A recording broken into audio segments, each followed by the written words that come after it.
This is the book of Micah, chapter 5 and verse 2. But thou, Bethlehem Ephratah, though thou be little among the thousands of Judah, yet out of thee shall he come forth unto me that is to be ruler in Israel, whose goings forth have been from old, from everlasting.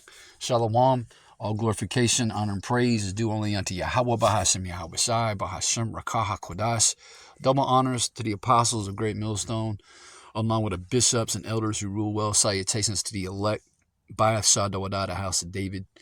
That's a spiritual house being raised up in these last days, consisting of lively stones, the 144,000 is servants of prophets, and it includes the remainder of the remnant, which consists of men, women, and children, believers, those among Israel who have been given this gift of faith. They too are going to be delivered out of this coming destruction. That's clearly what's coming to Babylon the Great, baby. Complete and total annihilation, compliments of the intercontinental ballistic missiles, which will be shot on this place by an assembly of great nations and the chariots of the Lord, the ships. All right. This is going to be a quick lesson going into Yahweh Shai in the Old Testament, because lately these the elder up in Baltimore, the elder Zaquan Karatazat, headed a Great Millstone camp in Baltimore. He's been profiling these Old Testament only Israelites, these Yah Israelites, who have now taken to the highways and hedges to push their bullshit doctrine. And that's what it is. It's bullshit.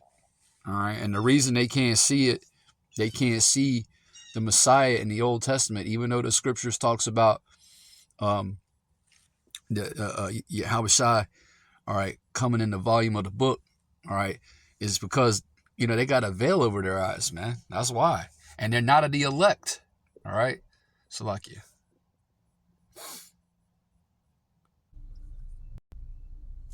All right. Yeah, this is the book of Salakia. This is the book of 2 Corinthians chapter 3 and verse 14. But their minds were blinded, right? These Yah Israelites, these Old Testament only Israelites, right? They're blinded, man. All right, for until this day remaineth the same veil untaken away in the reading of the Old Testament, which veil is done away in Hamashiach. It says Christ. All right, but that's just the Greek word meaning anointed. But even unto this day, when Moses is read, the veil is upon their heart, right? So Salakia, I had to stop the video. I'm all repeat or reread 2 Corinthians chapter 3 and verse 14. Or no, Salakia, I'm going to read verse 15 again. All right, 2 Corinthians chapter 3. Shit, Salakia. I don't know why my Bible app wants to play this goddamn Pandora advertisement. That's just Satan. All right, 2 Corinthians chapter 3 and verse 15. But even unto this day, right, the day we're in right now, right, the day we're in right now, Wednesday, February the 5th, 2025, right? Even unto this day, right? When Moses is read, the veil is upon their heart. So these dudes that are out on the highways and byways now, pushing this Old Testament only madness, okay, they're blind. And guess what? Ultimately, it's the Lord that has these niggas blinded, man. All right? I'm going to try not to regurgitate, okay, the elders' precepts, but I do want to hit Psalms 40 real quick.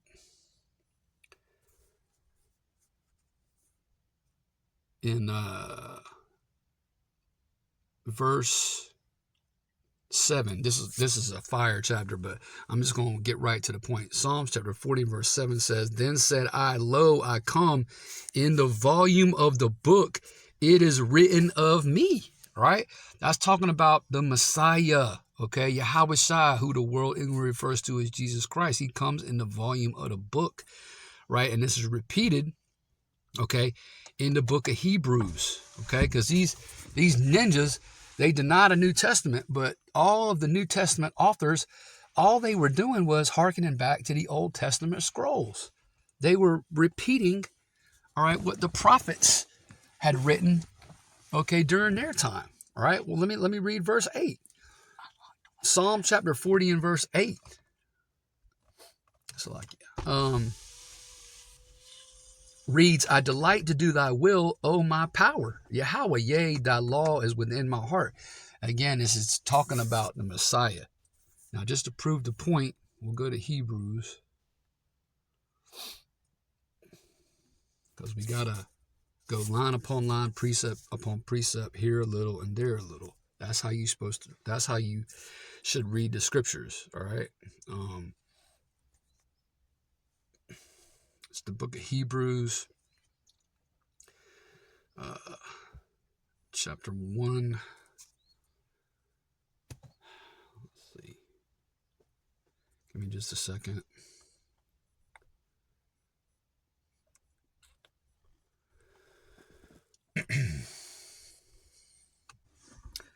And I misspoke because it's Hebrews the 10th chapter, all right? Slip of the tongue. Hebrews chapter 10 and verse 7. Then said I, lo, I come in the volume of the book. It is written of me to do thy will, O Yahweh, power, right? So the Messiah is all throughout the scriptures. The Messiah is spoken of in the apocryphal writings as well, which apparently these ninjas don't read either. The apocryphal writings, the prophet Ezra, who was Jeremiah's scribe, he talked about the only begotten son. And since I brought that up, guess what? Let's just go prove it. Let's go to 2nd Ezra. Give me just a second. Because I got to look this up because I don't have this memorized. So bear with me. Let's see. All right, this is the book of 2nd Ezra chapter 2, right? Here goes the Messiah right here in 2nd Ezra, the 2nd chapter, vocab Malone, and you Old Testament only Israelite clowns. 2nd Ezra 2 and verse 43. No, I'm going to start in 42. Slakia. I, Esdras, saw upon the Mount Zion a great people, right? The elect, whom I could not number, and they all praised the Lord with songs. You can also precept this with Revelation, the 7th chapter. All right, verse 43. And in the midst of them there was a young man of a high stature, taller than all the rest, and upon every one of their heads he set crowns, and was more exalted, which I marveled at greatly. Who is this? Who is being spoken of here? So I asked the angel, verse 44, and said, Sir, what are these? He answered, verse 45, and said unto me, These be they that have put off the mortal clothing and put on the immortal, and have confessed the name of Yahweh, power. Now are they crowned and receive palms, because that's what the Lord is coming back to do. He's coming back to reward his servants, the prophets, put crowns on our head. Lord willing, is talking about us. Put crowns on our heads, make us kings and priests, right? And give us our reward. Okay, that's what he's coming back to do. Who's coming to save you, Old Testament only, you dusty Old Testament only Israelites? Who's coming back to put a crown on your head? Okay? The Most High don't get off his throne. The Most High executes orders. Okay, you can read about that in the book of Amos, the 3rd chapter. It says, Surely the Lord power will do nothing.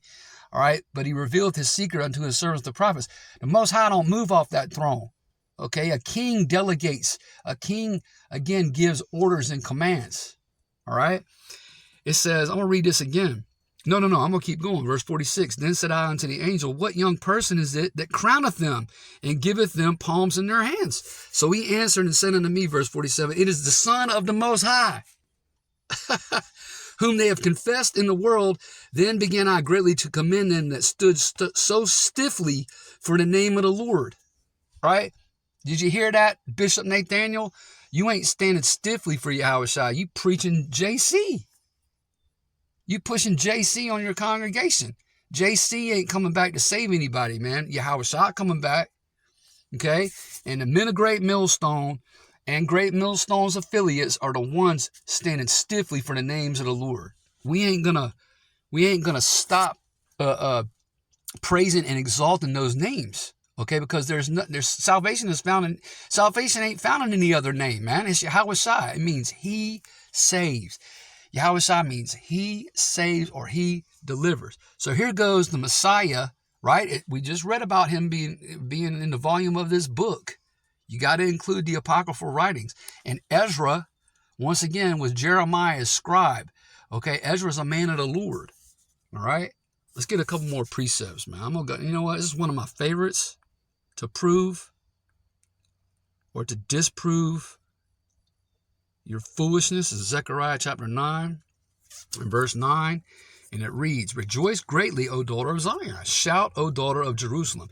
Behold, thy king, and king is capital K, cometh unto thee. He is just and having salvation, lowly and riding upon an ass and upon a colt, the foal of an ass. Is not that how the Messiah went into Jerusalem the week before he was crucified? Yes, that's how he was ushered into Jerusalem, because that was a fulfillment of biblical prophecy. Zechariah said the Messiah was going to ride into Jerusalem, Slakia, on an ass, on a donkey, coming lowly. Okay, he came lowly into Jerusalem the week before he was put to death by the Romans, but he was, you wicked niggas who are back on the scene today through the reincarnation sold him out. You handed him over to Pontius Pilate to be put to death. So that blood is on your hands too, man. And when you see the Lord come back, okay, that's why it says there's going to be weeping and gnashing of teeth, because you're going to see, all right, you're going to see your Lord, okay? Matter of fact, let's do this. It's all through the Spirit. Let's go to Matthew 23. Most High's got a bone to pick with you fucking degenerated lowlifes who sold Yahushua out. All right, this is Matthew chapter 23 and verse 37. O Jerusalem, Jerusalem, thou that killest the prophets. So see, y'all are guilty of the blood of the Lord, okay?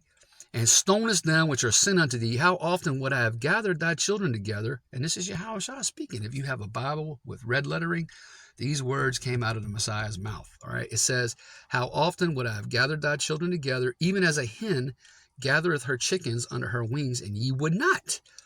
Behold, your house is left unto you desolate. For I say unto you, all right, so listen up, okay? For I say unto you, Bishop Nate, for I say unto you, Old Testament only Yah Israelites, all right, ye shall not see me henceforth, till ye shall say, Blessed is he that cometh in the name of the Lord. Woo! Most High is going to use his only begotten son to kick y'all's motherfucking asses on that day, man. Yeah, he's gonna totally destroy Edom. All right, America is gonna be on fire. All right, but 2/3 of you wicked jakes, you wicked false prophets, you wolves in sheep's clothing, he's talking to you right here. All right, so let's go back and drive this home. We're gonna go to so give me just a second.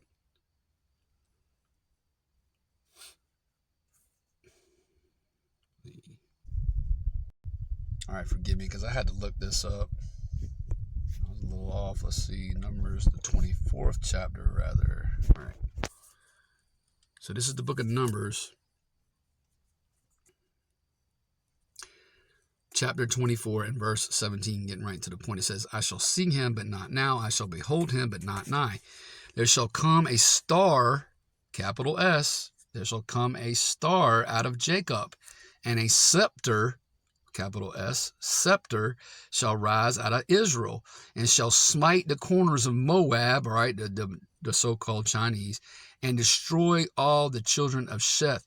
Okay, and Edom, verse 18, shall be a possession. Seir also shall be a possession for his enemies, and Israel shall do valiantly. All right, but the point is, all right, a star out of Jacob and a scepter shall rise out of Israel. That's Yahushua. All right, that's who's going to rule and reign. All right, he's going to have King David, Malak Dawadah, on his throne. And Yahushua is, of course, the King of Kings and Lord of Lords. That's one of his many titles. The Lord has one name, but he has many titles. The Good Shepherd, the Great Physician. Shiloh, Genesis the 49th chapter, he's referred to as Shiloh. He's referred to as the star out of Jacob in the book of Numbers, the 24th chapter. Okay? Many, many, many titles. One name. Okay? You Old Testament only Israelites, you're going to have hell to pay unless you repent. And see, a lot of y'all ain't going to. All right? The hard, cold reality is, all right, pursuant to Zechariah, the 13th chapter and the 8th verse, the hard, cold reality is 2/3 of our people have to be put down, All right, right here in Babylon the Great, 2nd Esdras, the 9th chapter, talks about them having to experience death by pain. The Lord's got a myriad of ways he's going to put a lot of you wicked-ass jakes to death. All right, either he's going to have you perish in a famine, all right, because millions upon this earth are going to perish via this famine that's coming. And it's coming, man. You could clearly see that. All right, or he's going to put you down using one of these pestilences, right? One of these illnesses, okay, the sickness. And there's a lot of sickness, all right, going around right now. And that's a huge end time sign. All right, he's going to destroy your ass in an earthquake, all right? Or he's just going to have one of Esau's grunts, all right, bash your head in, man, during the time of Jacob's trouble, which we in right now.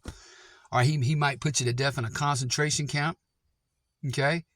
You might die in a race war that's coming, all right? Again, the Lord's cold, man. All right, the Lord is cold. And this speaks to, how you should have a healthy fear or reverence for the Lord, because we're talking about the King of Terrors. The Lord is referred to as the King of Terrors in the scriptures. And the Apostle Paul, he goes, let me see if I can find this, because I think it's in 2 Corinthians, but he talks about knowing therefore the terror of the Lord, we persuade men. It's a terrible thing, all right, to fall into his hands, man, because again, he can execute judgment in any number of ways. He can have your ass on an airplane and plunge that airplane right into an ocean, man. You realize how terrifying that would be? You're in a plane that's nose diving into the ocean. That would be a terrifying way to go out. So it's important that, to again, you better be reverencing the names of the Lord, man. Yahweh, Yahweh Shai. All right, because at any given moment, he could execute judgment. All right, he could put us down. All right, he could put any one of us down. Lord willing, that don't happen. All right, and it might not be for something we've done in this life. Think about the sins we've committed in our past lives, right? Because reincarnation is biblical vocab alone. The reason you don't understand it is because you're the wicked. All right, and it says none of the wicked will understand. I'm gonna prove that in Daniel's the 12th chapter. I'm kind of all over the place, so forgive me, but that's how the Spirit operates. All right, you have lessons within lessons. You hear the elder apostle Tahar say that all the time, and it's true. You might be speaking on a topic. You might be going into reincarnation, all right? Or the topic of this lesson was going into how Yahweh Shai is found all throughout the Old Testament, but the Spirit might lead you to another topic. You might wind up speaking about any number of things, okay? How there's going to be captives in the kingdom of heaven, right? Or how reincarnation is biblical, or how America's Babylon the Great. There's plenty of scriptures to prove that. You get the point. Daniel chapter 12, verse 10, many shall be purified and made white and tried, but the wicked shall do wickedly, and none of the wicked shall understand, but the wise shall understand. Vocab alone, that's why you don't get anything we say through the Spirit, because you are the wicked, and it's not for you.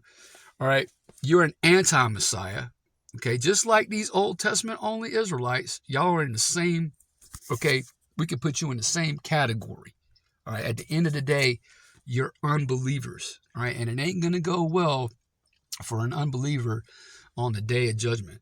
We at the end, man. We in the last seconds of this age, all right? This rulership is coming to an end.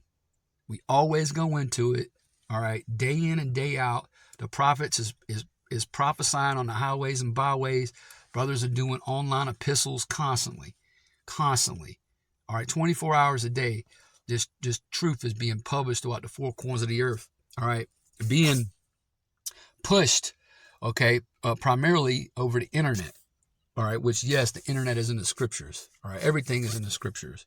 But yet, a point of the lesson, and again, I've been a little all over the place, is Yahweh Shai. That's that damn Pandora shit again. Yahweh Shai is all throughout the Old Testament. I just touched on a few precepts, okay? Matter of fact, let's just, since I mentioned, let's go to Genesis, not Jeremiah. Genesis 49, right? In verse 10. Genesis chapter 49 and verse 10. The scepter, right? We just read about the scepter, right, in the book of Numbers, the 24th chapter, right? The scepter shall not depart from Judah, nor a lawgiver from between his feet, until Shiloh come, okay? Until Shiloh come, and unto him shall the gathering of the people be, right? That's Yahweh Shai, man. Who do you think was guiding the children of Israel out of the Egyptian captivity? Who do you think that? What was that light in the sky? That was Yahweh Shai. That was Yahweh Shai in the ship, which you fucking buffoons refer to as a UAP, an unidentified aerial phenomenon, or a UFO. No, that was Yahweh Shai guiding the children of Israel, all right, into the promised land. Remember? A pillar of fire. Hold on, I don't want to get this wrong. Give me just a second. Pillar of fire. I ought to know this.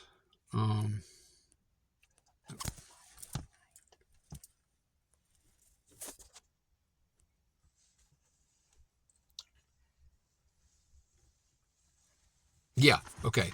Exodus chapter 14 and verse 19. And the angel of Yahweh, that's Yahweh Shai, okay, which went before the camp of Israel, removed and went behind them, and the pillar of the cloud, which is a chariot, went from before their face and stood behind them, okay? So it was a pillar of the cloud and fire by night. That's a ship. That's a chariot. The chariots of Israel, okay? Not a literal cloud. All right, when the scriptures talks about clouds, it's talking about the ships, okay? That's plain in the scriptures, all right? You have to understand symbolism and metaphors. That's why this book is not for everyone. Yeah, anyone can pick up a Bible. The Bible is the most, it's the best-selling book of all time. But only the men of the Lord can discern these hard sayings and dark parables. I don't want to write this out. You was edified through the Spirit. Shalom.